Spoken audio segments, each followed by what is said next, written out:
about the kind of demystifying the latest trends around esports and gaming. This week, however, we have a very special guest, so I'm going to introduce you to in a moment, and he can take the floor. So we've got a interesting subject today because we have Guy Barber is the chief exec at the ASA, and we're going to look at a little bit deeper, I suppose, into the role that the ASA plays and the regulatory kind of aspects of advertising. It sounds really important, it sounds really interesting, and it is, but it goes one step further because I think this is also going to be quite fun as well from what I've seen, and it's going to be a little bit more interactive. So thank you, Guy, and thank you to your team. And I think Freddie's on the call for putting so much effort into preparing this. It looks really good fun. So this is the really easy bit for me. I literally do the welcome and I hand over, sit back, drink my cup of tea and enjoy the session.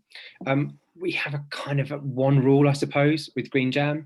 It's great to see people's faces. Please do leave your video on if you can. It makes it a little bit more interactive, but if you can, hit the mute button so it's easier for people to present. I think we're all pretty much used to the Zoom etiquette these days, aren't we?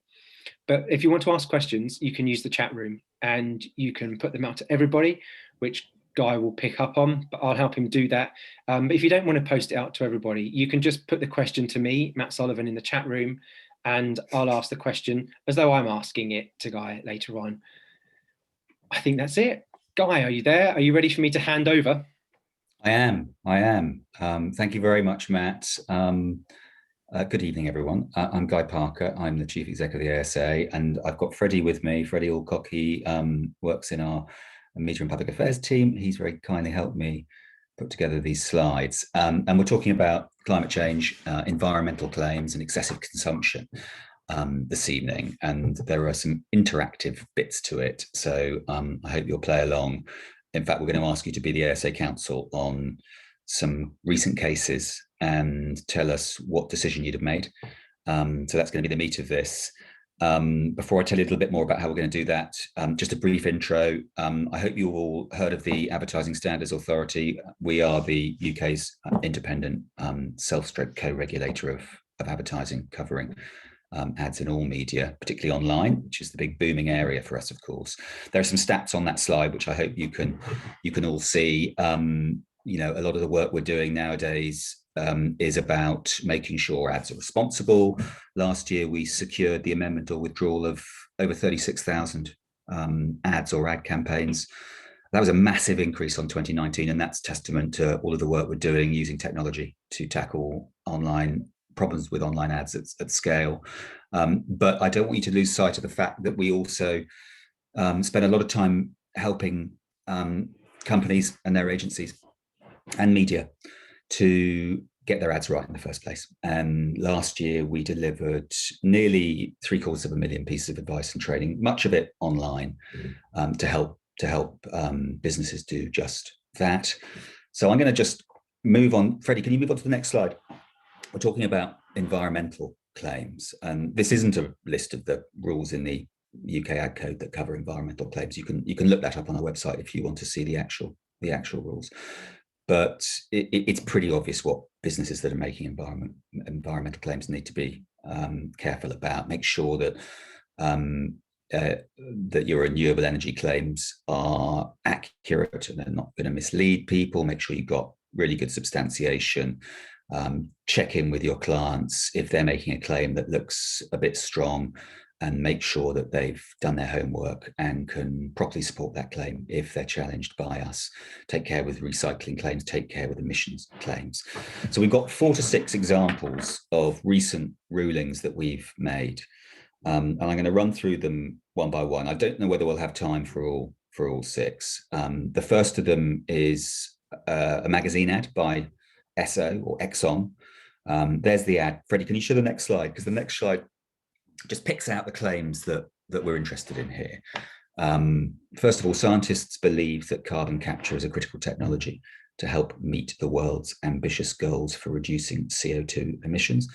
And the second claim that was challenged is Exxon is a leader in both research and deployment of carbon capture technology. And the third is that fuel cells that could capture CO2. Can we go back to the previous slide, Freddie? Can we go back? Thanks. I'm going to read out the whole of that last claim. fuel cells that could capture up to 90% of the CO2 from large industrial sites and capturing CO2 directly from the air. That's the full claim. And just to very, very briefly summarize the kind of case against those claims as put by the complainants and the defense that Exxon put up. With the first of the claims, that scientists believe carbon capture is a critical technology, they questioned whether that was truthful. They said it was misleading. Esso responded saying that the weight of scientific opinion supported the claim. With the second one, that Exxon's a leader in both research and deployment of carbon capture technology. They said that Exxon, had developed and applied technologies for the last 30 years that could play a role in the widespread deployment of carbon capture. And with the last one, that fuel cells could capture CO2. First of all, bear in mind there's a conditional word there, could. They're not saying they will or they do. And Exxon defended that on the basis that their molten carbonate fuel cells were functionally capable of carbon capture. So those are the three claims. We're going to give you a choice in a second. Don't move on to the slide quite yet, Freddie. And you have to choose whether to uphold those claims, the challenges against those claims. Uphold means you're banning the claim. To not uphold the claim, the complaints against the claims, which means you're allowing them. To part uphold, which means you think some are okay and some are not, or whether you think we referred this on to a statutory authority. Go for it, Freddie.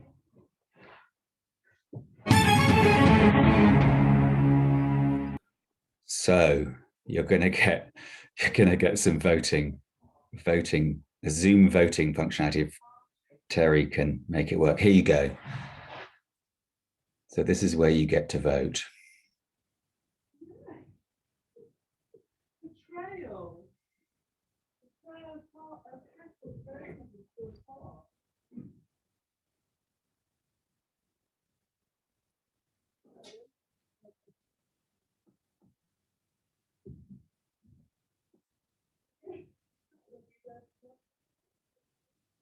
Oh, look at that. It's neck and neck between the first three.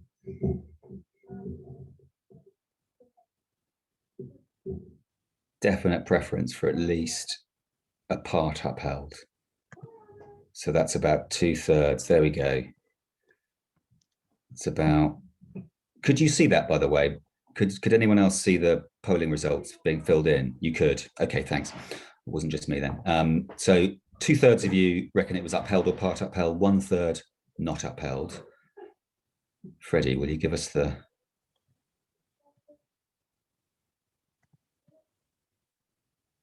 Terry, can you remove the polling thing now?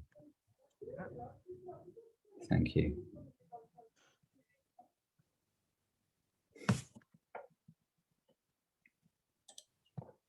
Right, Freddie, what was the result? In fact, all three of those claims were not upheld. And if you move on to the next slide, I'll talk you through the reasons. The first one, I think this is the least controversial of the claims. And in fact, various bodies like the Royal Society of Chemistry, Royal Academy of Engineering, etc., have the view that any approach to global decarbonisation needs to include carbon capture as an integral component. With the second claim, the evidence that Exxon provided did support that they were one of a number of companies leading research, development and deployment of carbon capture technology. So we were happy with that. Sorry if you can hear lots of background noise, by the way. My wife's trying to organise homework or walking the dog or something like that. And then the third of the claims, this was quite technical, and they had simplified the claim because there is a functional difference between, fuel cells, which are incapable functionally of capturing CO2, and the MCFC cells, which Exxon were talking about, which are in theory capable of CO2 capture and storage. But we thought that readers of the ad wouldn't really be misled by that technical distinction. And fuel cells was a reasonable enough way of referring to MCFCs in an ad that was focused at the kind of lay reader. So Exxon got away with this one, or rather they were able to properly support the three claims that they made and keep them in compliance with the code. Thank you, Freddie. On to the next example. This is a TV ad.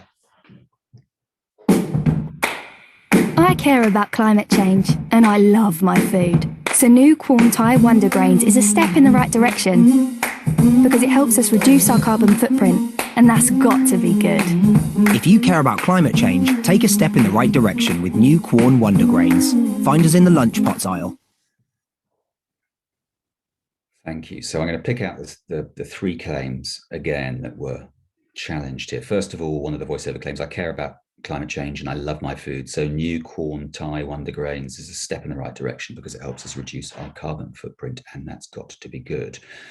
The voiceover artist also said, if you care about climate change, take a step in the right direction with the product. And on-screen text said Quorn Wonder Grains awarded carbon reduction footprint certification by the Carbon Trust for the full life cycle of the product. So the challenges here were whether, and there were 32 complaints, which is quite a lot for a misleading claim on telly. There were 32 complainants who challenged whether the claims that the product could help reduce their carbon footprint and had a beneficial effect on climate change were misleading. So they were questioning whether or not the company had overclaimed here. And the defense, it's quite a nuanced one, this one, I think. Quorn said that the product was certified by the Carbon Trust as cradle to grave for its full life cycle. The carbon footprint protocol not only certified Quorn product results, but also their continued commitment to reduce the product's carbon emissions. But because it was a new product, they didn't have a recertification figure for it yet. But by signing up to the footprint protocol, they had demonstrated a continued commitment to reduce the carbon emissions of the product. And over time, they'd be helping viewers reduce their carbon footprint. And Clearcast, who pre-cleared the ad, said they were provided with information from the Carbon Trust, which confirmed that the product's carbon footprint results had been certified cradle to grave. So that bit was true for the full life cycle of the product. And based on that information, they'd considered that the claims in the ad were justified. And so they'd allowed it to run. So over to the vote.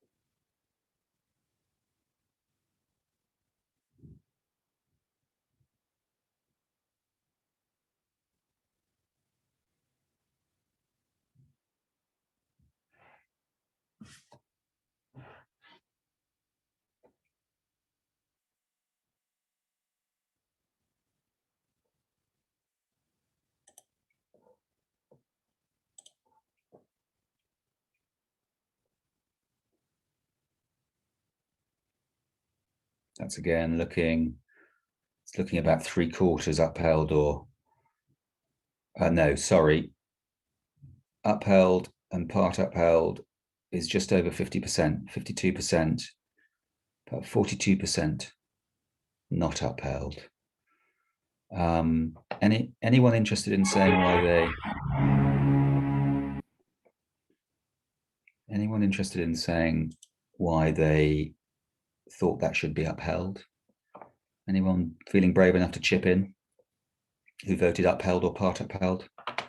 I just think I've seen these ads on the telly already, so that made me kind of biased to think that it got through. I'm sure I've seen Quorn talking about going green and being veganuary and stuff, so I just kind of thought maybe it was one of those as well.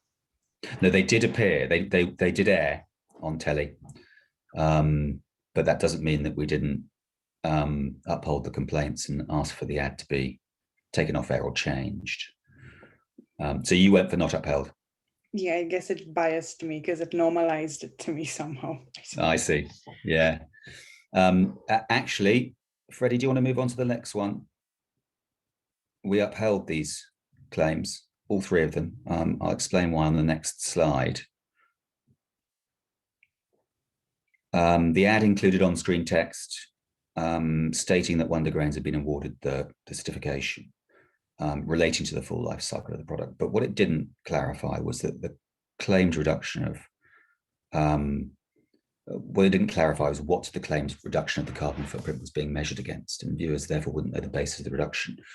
And this is a really common theme in environmental claims when companies get it wrong, not making the basis of the claim clear. And you have to go above and beyond with environmental claims in doing that. And the environmental section of the UK ad codes that we police makes that very clear. There are specific rules that say that hammer home the point that you've got to make clear the basis of the environmental claim that you make. The rules also say be really, really careful with absolute or general environmentally friendly type claims, because they are really, really difficult to prove. So you should normally be fishing in the pond of friendlier or more environmentally friendly than, and you should be spelling out what it is, what the basis of that more relative rather than absolute environmental claim is. With this one, we understood the certification related to the fact that Quorn had measured the carbon footprint of the product and committed to continue to reduce its footprint, meaning that over time, if people kept on eating it, and all other things remained equal, they would reduce their carbon footprint. But we didn't think that was what was conveyed to the viewer. We thought people would understand from the claim that this was reducing their carbon footprint immediately. And that wasn't the case. So it's interesting. These first two examples I think are interesting because instinctively I think we probably all think that if Exxon were making an environmental claim, they'd be in very dangerous territory, but they were quite precise and specific and able to support their claims. And most of us, I suspect, regard Quorn as being on the side of the angels. I certainly do. I love Quorn food apart from their mince, and yet they'd not fully thought through the claims. They'd made them a bit wider than they could support, and so sadly they came a cropper. On to the next example, please. I spy with my little eye something beginning with B. Bike. Nope. Banana tree. Oh, of course. We must have missed it. Although you might not be able to see it, your small actions can have a real impact with Shell. Drive carbon neutral by filling up and using Shell Go Plus today. Make the change. Drive carbon neutral. Shell. Go well. See goplus.shell.com/CO2 for details.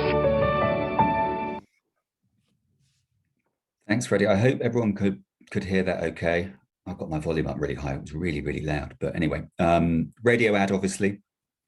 And the key claim for this one is, although you might not be able to see it, your small actions can have a real impact with Shell.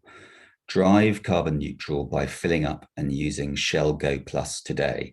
Make the change, drive carbon neutral. So let's have the case for and the case against.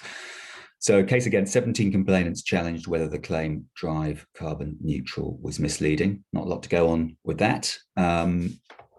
Shell said that I'm just going to expand the screen because this is very small type. Shell said that the Shell Go Plus scheme was in fact a loyalty proposition that they'd launched in 2019.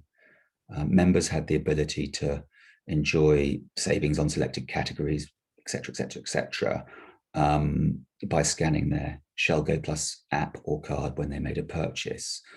And Shell said that the volume of fuel purchased by a customer in litres was recorded, and they would then offset that. And that was the way in which this was driving carbon neutral as far as Shell were concerned. So that was the basic defence of the ad. Terry, can you not go to the vote too quickly, because we've got to let the next slide appear first, and then we'll ask you to vote.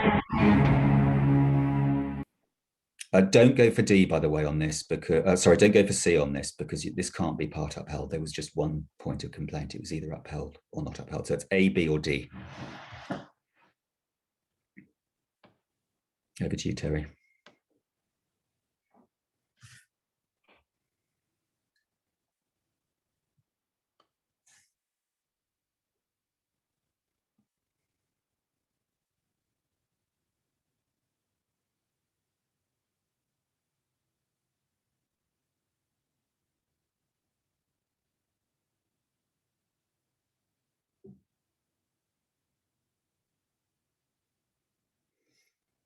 Maybe a couple more votes to come. That might be it.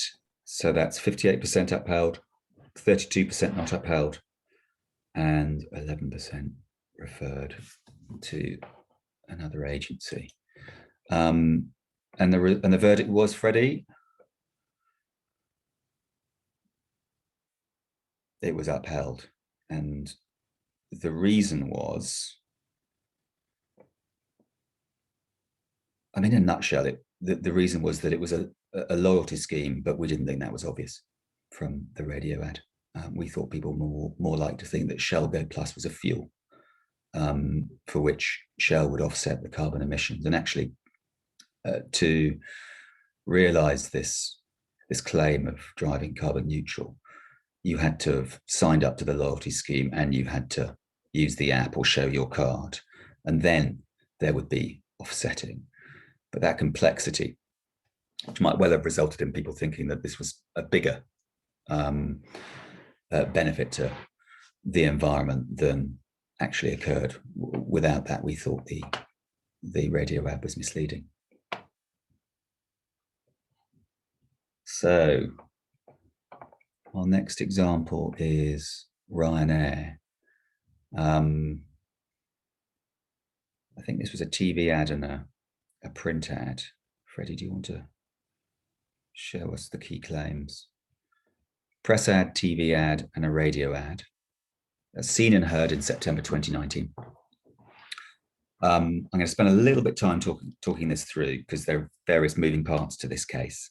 The press ad said Europe's lowest fares, lowest emissions airline. Everyone knows that when you fly Ryanair, you enjoy the lowest fares, but do you know you are traveling on the airline with Europe's lowest emissions as well? And Ryanair has the lowest carbon emissions of any major airline, 66 grams of CO2 for every passenger kilometre flown. This is because we have the youngest fleet of aircraft, average age 6 years, the highest load factors, 97% of seats filled, and newest, most fuel efficient engines. So a little bit of explanation for why they're making that claim in that press ad. The TV ad featured a voiceover which said, "Fly Ryanair, Europe's low fare, low CO2 emissions airline from just $14.99. And the radio ad said something very similar, Europe's low fare, low CO2 emissions airline from just $14.99.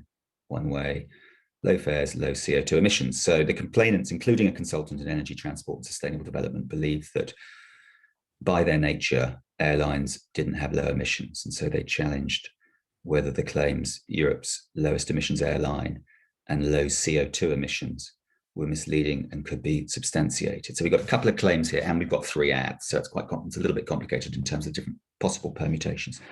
In terms of their defense, Ryanair said that the metric they used to measure CO2 emissions was grams of CO2 per passenger kilometre, which was an important and recognised operational efficiency benchmark.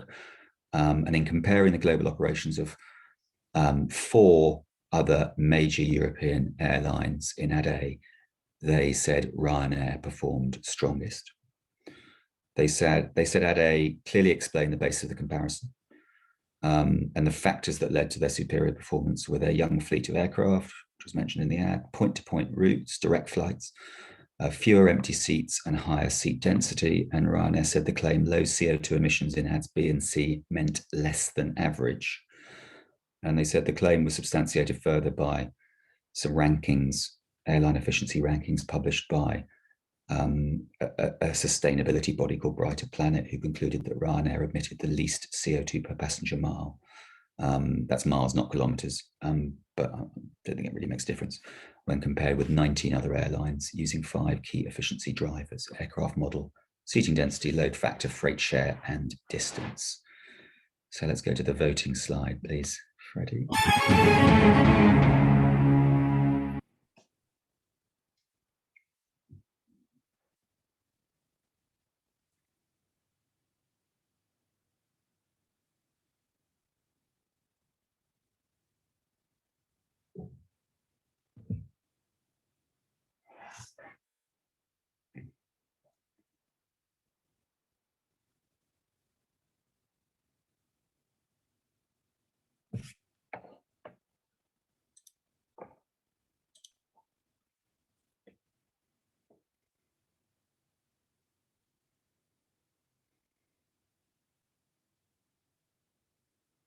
So that's definite majority in favor of either upheld or part upheld.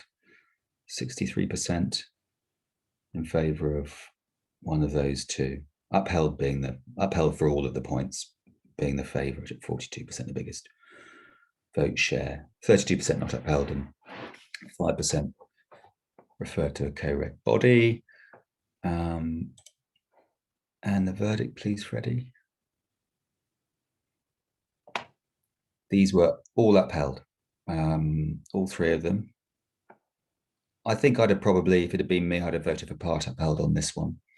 I think the first point for the, which was it, the press ad. Maybe we were a bit tough on Ryanair on that one. It was definitely arguable. Anyway, let me come to that. The method that they'd used to calculate CO2 per passenger mile or kilometre was appropriate. They'd done it the right way. But that calculation relied on factors including the seat density, which we thought was significant information that consumers needed in order to understand the basis of the claim. And that's, I think, quite contestable. I don't think our decision on that point was wrong, but I think it's arguable. The headline in Ad A stated Europe's lowest fares, lowest emissions airline. It was only within the body of that ad, body copy of that ad, that they made it clear that Ryanair has the lowest carbon emissions of any major airline. And we know from their response that they'd compared themselves with 4 other airlines, which they said fell inside their definition of a major airline. But there isn't really a commonly recognized definition of major airline. And we thought there was a quite big danger here that consumers would understand the ad simply to be saying, airlines they'd heard of, airlines that were well enough known, not just the four biggest. So I think that was a more reasonable, a less contestable and more clear-cut criticism of the press ad. Now, Ad A obviously did mention some of the factors that contributed to their performance, their environmental performance, their relatively young fleet, the proportion of seats filled per flight, but it didn't mention the seating density as mentioned. Ads B and C didn't give any information on how they'd calculated emissions. And so neither of those two ads made the basis of the comparison at all clear, and Ad A didn't quite go far enough in making clear the basis of the comparison. So hence we upheld all against all three ads, but I don't think Ryanair were far away from getting it right on the first one. And again, it's a really good example because air travel is very, very carbon emitting. So there are people who, not unreasonably, I think that environmental claims should be denied to companies like airlines, or big oil companies like Shell or Esso. I mean, I take a different view, and we at the ASA take a different view. It depends on the specific claim that you're making. You may have to be a lot more careful if you're a high carbon emitting airline or big oil, because there will definitely be people out there that are looking to challenge what you're saying in your ads. But we want to incentivize companies like this to become more environmentally friendly, don't we? And if they are allowed to advertise the more environmentally friendly things that they are doing, and so long as they're very careful when they do that, then that ought to speed up our move to a more carbon neutral economy. So although it sticks in the craw a little bit that companies that many of us would regard as being on the kind of side of the, not on the side of the devils, can legitimately make environmental claims, I think there's quite an important purpose behind that. So I think we're making pretty good progress, actually, and we're on to our last example. Oh no, we're not. We're on to our fifth. So this is advertising for Toyota's new self-charging hybrid car. And Freddie, could you show us the key claim? So this was a TV ad, a poster ad, a Facebook post for Lexus, seen in mid-2019. The TV ad included text at the beginning, which stated Elsa Blader and photographer. I don't know who Elsa Blader is, but you may. And the ad included a voiceover which said, to capture something striking, you need to keep your eyes open. And the more you look, the more you'll see. The all-new Lexus UX self-charging hybrid. And the ad showed her driving and also showed short interior and exterior shots. And there was a graphic of the car's engine and battery units on the dashboard. The poster showed a man walking away from a white Lexus, and the ad included the same sort of claims: new horizons, all new Lexus UX and self-charging hybrid. And so did the Facebook post. So self-charging hybrid is the claim here that was challenged by 25 complainants.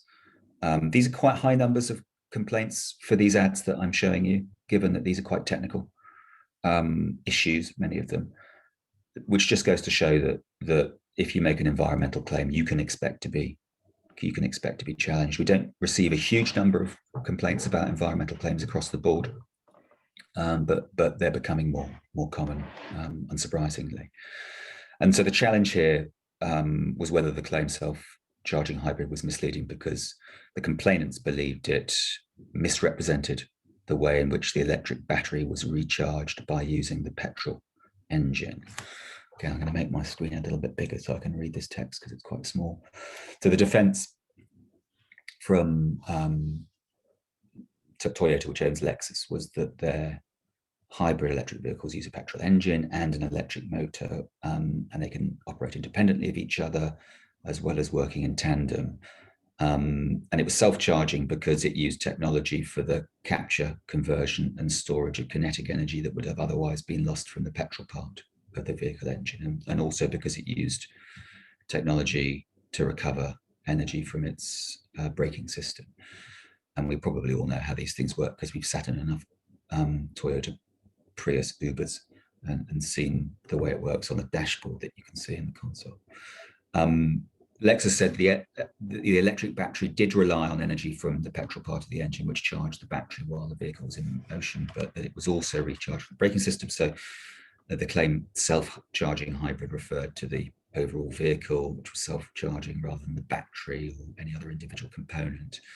And they thought consumers would be aware that the hybrid vehicle was powered through this combination of petrol and electricity, and that the hybrid was a description of that dual source of power. I think they're right about that. I think the hybrid is not really being contested here. It's the self-charging bit that's under the microscope. Clearcast thought hybrid was an established term that people would understand as an indication that the car had both an electric motor and a petrol engine, and they thought the term self-charging would be taken to mean that the car didn't need to be plugged in to charge the electric battery. So onto the voting slide, please, Freddie.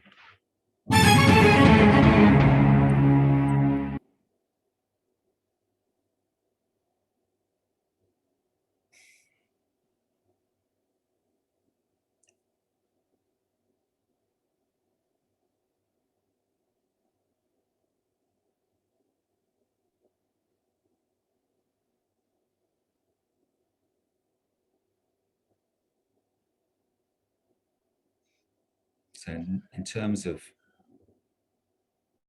the individual votes, not upheld, a little bit in the lead, but I think it's a bit behind 30, 40. So no, it's neck and neck. It's exactly neck and neck. So 47% for upheld or part upheld and 47% for not upheld, if my maths is right.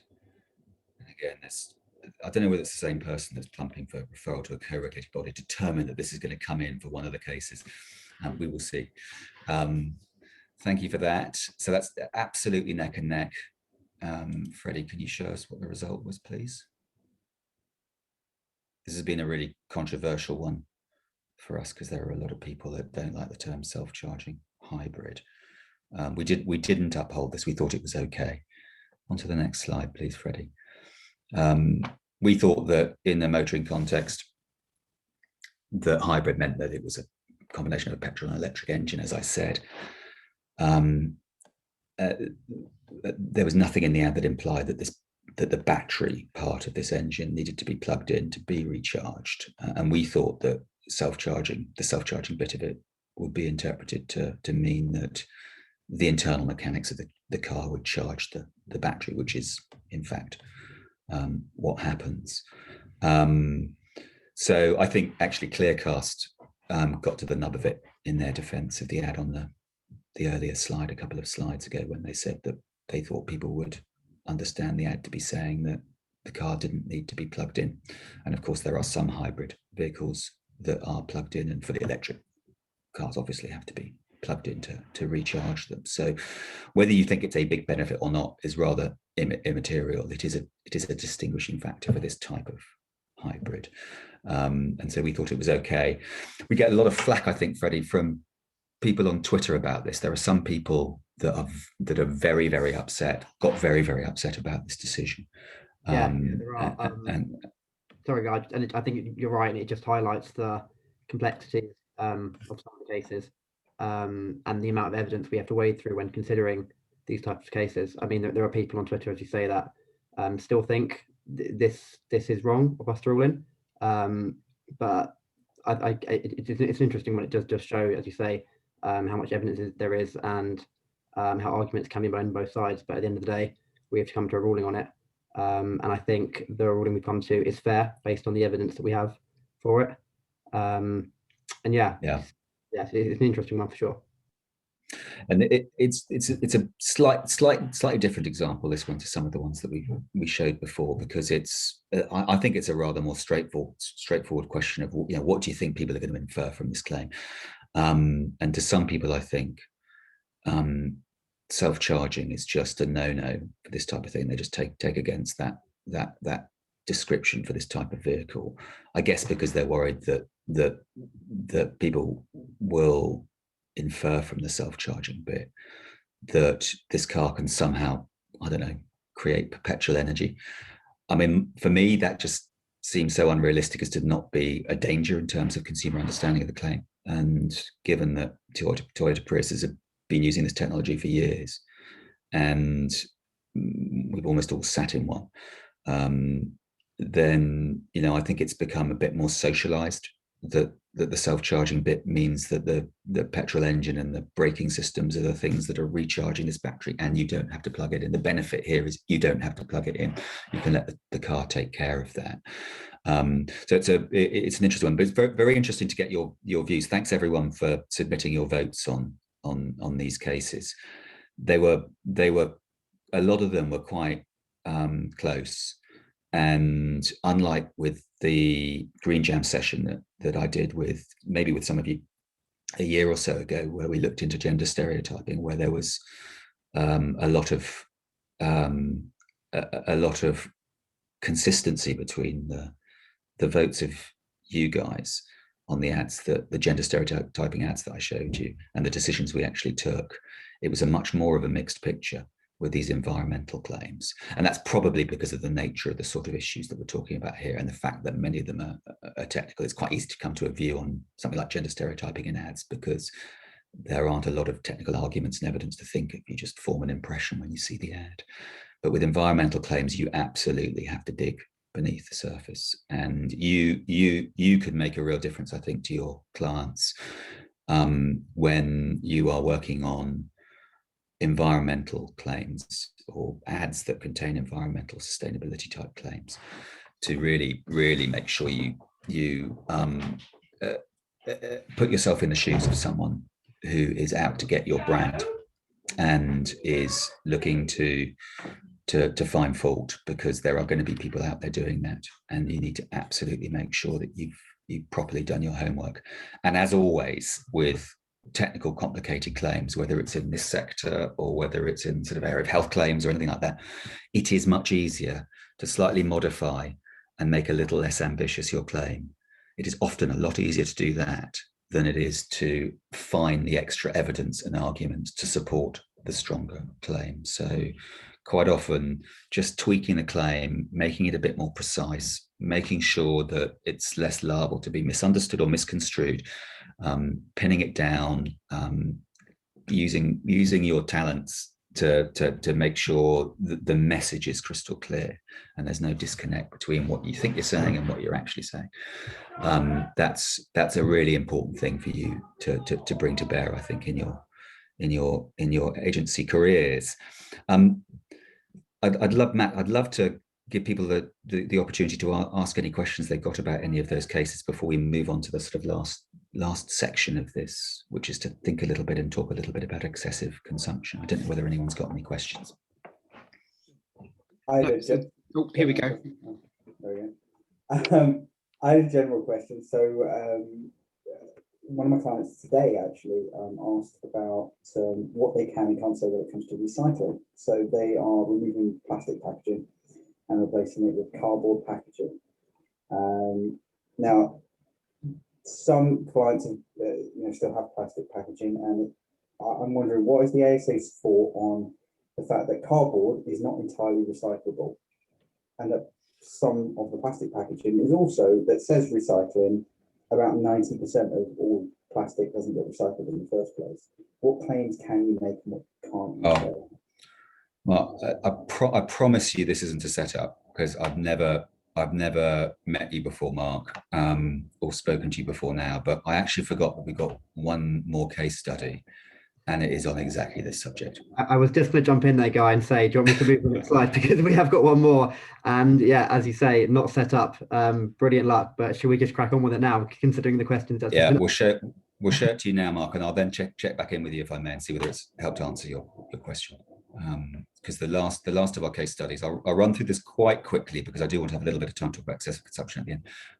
So this is Gusto, the Eco Chill box, and if you move on to the next slide, Freddie, I'll just summarize the issue here. So it was a website for the meal kit subscription service, and a couple of blog entries, and the claims that were under the microscope here is a plastic-free insulation box, 100% plastic-free recipe box, 100% recyclable. So it's exactly the area you're talking about, Mark. And if we can go on to the case for and the case against.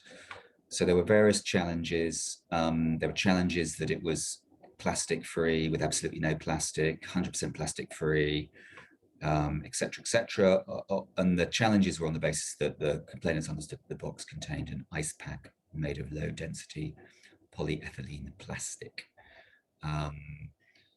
and yeah, only 50 to 20% of local authorities in the UK had the facilities to recycle that sort of plastic. So there's a couple of issues here: plastic-free and 100% recyclable.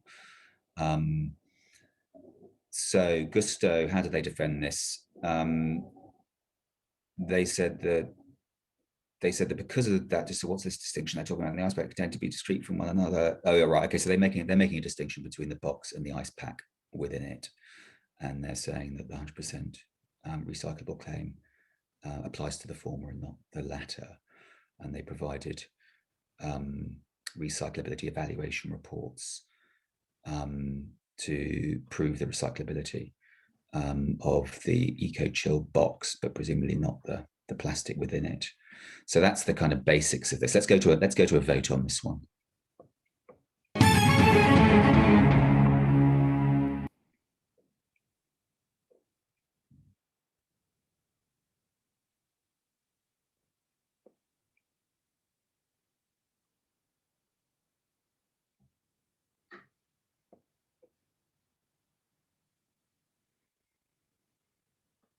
Yeah, it's pretty clear cut.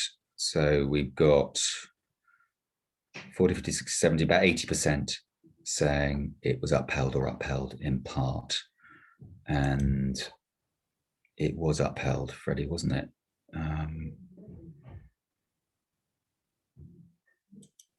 If we can go on to the next slide. Yeah, and the rationale was twofold. First of all, we didn't think that people would separate the box from the plastic insulation thing on the inside. We didn't think that was made clear by the ads. The box itself was made of paper and recycled paper. It did not contain plastic, but the coolant ice packs inside were made of plastic. So the 100% plastic-free recipe box was a problem. And getting on to the other point you made, Mark, the majority of the local authorities in the UK were able to recycle the box, and every component within the box was. Clive, can you mute? Thanks. And every bit within the box was recyclable, and that was good enough for us. But the ice packs used as the coolant could only be recycled by a small proportion of the local authorities, and we thought that was a problem. So I think there's a kind of, I think we applied common sense here. If the cardboard boxes that your client been talking to you about, Mark, can be recycled in the vast majority of local authorities, you'll probably be okay on that. If a much smaller proportion, for whatever reason, are able to recycle or are likely to recycle, then that's going to be a problem to this sort of claim. Does that help, Mark? It does. Perfect. Great. And I was not paid to ask that question. You were, I promise you weren't. As soon as you asked it, it actually reminded me that we had one more case study. Any other questions on this before we spend the last 10 minutes or so just talking about excessive consumption? Matthew Vickers, have you raised your hand? I have. Mine's a more general question, so I can either go with it now or just wait if you got one on this first. Go for it, Matthew. Okay, so my question was, I have met you before, Guy, but it was a while back. So I'm the Chief Executive of the Energy Ombudsman. So we, of course, look at some of these things, but from the other end, because we're looking at probably kind of mis-selling on a more granular level. So I was just interested because we're starting to see some sort of complaints, coming through in our space around this. And I was interested in, I suppose a couple of the examples brought this one out. One was around the Ryanair one about when you're making comparisons, their comparison was within aviation, whereas of course there are far more carbon friendly forms of transport. So where that's kind of aligning with our work was just how far are you encouraging people to look outside the kind of traditional sector or regulatory boundaries? Because I think it's easy for companies to look at some of their claims within the context of their own sector, which isn't necessarily the way consumers do it. And a kind of related point to that, if I can, it's interested in how far do you go down the supply chain in sort of some of the thoughts? So again, without getting too technical, one of the things in energy is this thing about when you're buying REGOs, which are these certificates that people say are greenwashing because you're not producing green energy yourself, you buy a certificate, and there's a question of where that sits. So interested in how far down the supply chain and how technical do you get in exploring some of these things? So thank you, Matthew. Two questions there. The answer to your first question is about do we look within the sector or do we look more broadly? The answer to that is it depends what we think the audience of the ad will do. So if we think the audience of an ad is seeing a claim, maybe like Ryanair's claim, as being a claim made within the context of air travel, and only within the context of air travel, then that's how we'll judge it, and that's how we'll assess it. If we think that the member of the public is going to infer more than perhaps the advertiser intends, then we will go with what we think the consumer is going to understand from the claim, not what the advertiser may have intended when making the claim. So we will always go with the consumer inference over advertiser intention. But I think we believe that if a company, even in quite a high polluting sector, has an advantage over others in that sector in environmental terms, that they can demonstrate, I think we believe that it's got to be important that they should be able, in principle, to claim that. Because if companies are allowed to effectively sell their product or service on the basis of that environmental advantage, then that ought to act as an incentive to companies to continue to invest in more sustainable products and services, and we think that's a good thing. In terms of Riga, Matthew, I do remember meeting you before, and when you reminded me that you run Ofgem, I thought, oh God, I hope he doesn't ask me about Rigos. But because it's quite complicated. I know Miles, who's on this call, has been in discussion with colleagues of yours about this, and we are talking to you about this. The broader second question you had was about how far down the supply chain we go. We go very far down the supply chain. I mean, we're obviously not ourselves sustainability experts, but we consult external consultants who are, if we need to, and some of the cases that we get involved in get very, very complicated. I don't probably know enough about Rigos, but in terms of offsetting, then I would have thought the key thing with that is that any climate credits or whatever that are bought to offset have to be retired. I mean, they obviously have to match the carbon that's being produced, but they also have to be retired from the market and not reused. Otherwise, the whole thing goes to pot. But I don't know enough about the details of the kind of concerns that I know Ofgem got known about Rigos to know whether there's more. There's probably more to it than that. A question from Pete Snow. Hi, Guy. Thanks for the insights. Just wondering to what extent the ASA reviews companies' existing policy information and performance indicators from sustainability reports prior to making a distinct decision on the authenticity of advertising claims. Well, we put the onus on advertisers to prove their claims to us. So we would ask them to provide us with their arguments and evidence to justify claims that they're making, and we'd expect them to have done their homework before they even ran the ad. But if an ad comes within our sites and we think there's good enough reasons for us to investigate, then we will go to the advertiser and we'll ask them to prove their claims, basically. And that might well involve them providing us with information and performance indicators from sustainability reports and the like that they've published. But it's not, the onus is not on us to go looking for it. But again, I come back to the point I made earlier that it's all about the ad and the claim and what the consumer is likely to understand from the claim. That is our kind of North Star that guides us. And if we're struggling a bit because it's complicated, we always come back to that. What are people going to understand from the claim, given the claims in the ad and given the context? And we don't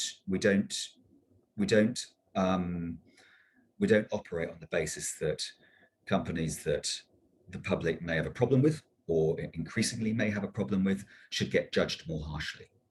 We don't operate on that basis. Everyone should be subject to the same standard in terms of our administration of the environmental rules in our codes. That doesn't mean it's the same for all companies, because companies in high polluting sectors can expect to be challenged more. So it's more likely that their ads will come under our microscope. But when it comes to the actual application of the code, our application of the code, we have got to be fair and even handed, whatever we think of the broader sustainability credentials of the company concerned. Great. I'm just, in the final 5 minutes or so, I just wanted to show you and ask a question or two, and maybe have a chance for one or two of you to say what you think. But one of the things that it's important for regulators like us to do on issues like excessive consumption is to ask ourselves what the next generation will think. Freddie, can you just run through the ads while I'm talking? What the next generation of people will think about ads that are acceptable today, and that we and you might argue the right side of the line. And we've all seen ads from 20, 30, 40, 50 years ago that just look horrific to our eyes. But of course, back in the day, many of them didn't cause any controversy at all, because society changes.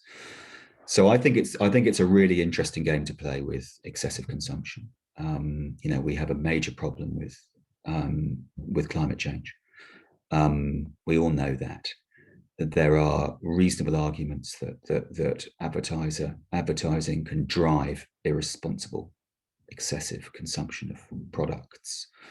So what ads that are appearing today that currently fall the right side of the line will the next generation look back on and consider to be taboo? And if we can identify those areas, what should we be doing to get ahead of the game, to make sure that advertising self-regulation continues to keep its own house in order? So there's a couple of thoughts there on, ads for meat, ads for flights, ads for luxury cars. But I really wanted to ask an open question on whether there's anything that you guys see being advertised in a certain way that you just think, oh man, this has got to stop, because it's encouraging irresponsible consumption or excessive consumption. So any thoughts or ideas on this? And it would be a lovely thing to finish on. I'm hoping to get some ideas from you guys. May I mention something, Guy? If I'll give people a chance to have a think. This is a recent example, and it isn't through copy, and it's just through a visual representation on packaging, and so eggs, and or other, because there seem to be a visual of a farm or this lovely kind of pasture land on the packaging, and I think it's entirely misleading if you start to read how and where those eggs are farmed or where that meat comes from. So it's not exactly copy as such, but would people complain about that? The visual itself is misleading.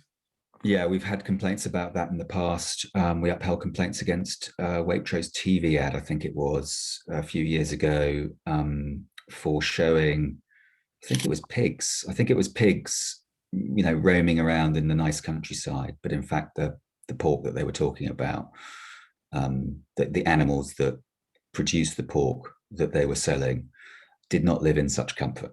And we've had the same with ads for chicken, where the challenge, and sometimes these challenges have been upheld, have been that the images that featured in the ads misrepresented the welfare of the animals concerned.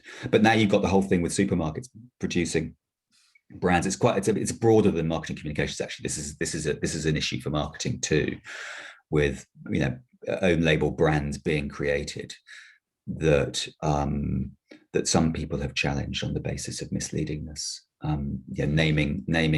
Naming food commodity products after farms and showing pictures of a cheerful looking farmer and so on.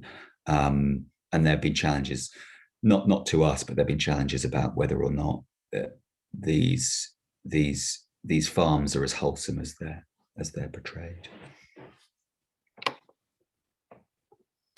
Any other thoughts on this, Brinsley? Oh, thank you. Yeah, I mean, there's a sort of, there's been a lot of coverage in the last day or two about the challenge that the high street shops face, where they're taxed on their rates versus Amazon and the online companies who don't have those taxes.